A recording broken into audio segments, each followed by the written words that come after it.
আপনার সন্তানকে এখন হতাশ করবেন না। আমাদের সমস্যা হচ্ছে আমরা সবসময় নেগেটিভ, আমরা চিন্তা করি নেগেটিভ।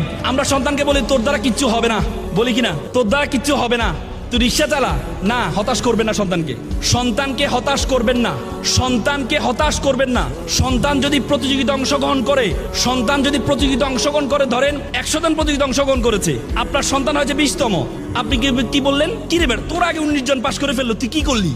আপনি যখন এটা বলবেন তখন সে হতাশ হয়ে যাবে। আপনি এটা না বলে আপনি তাকে কি বলবেন, বাবা তোমাকে কংগ্রেচুলেশন জানাচ্ছি। কেন?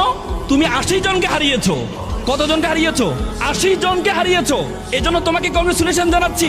তোমরা এখানে যারা আছো, ওবেক যারা আছেন, আপনাদের উদাত্ত আহ্বান থাকবে, সন্তানকে স্বপ্ন দেখাবেন বড় করে। সন্তানকে স্বপ্ন, ব্যর্থতা থাকবেই, পরীক্ষা সে খারাপ করতেই পারে, বলে তো ফেল মানে ফার্স্ট অ্যাটেম্প ইন লার্নিং, শিক্ষার প্রথম ধাপ, শিক্ষার প্রথম ধাপ। তো সুতরাং ব্যর্থতা থাকবেই, ব্যর্থতার পরেই আপনার মাথা থাকতে হবে সফলতা টুডে টুমরো আসবে।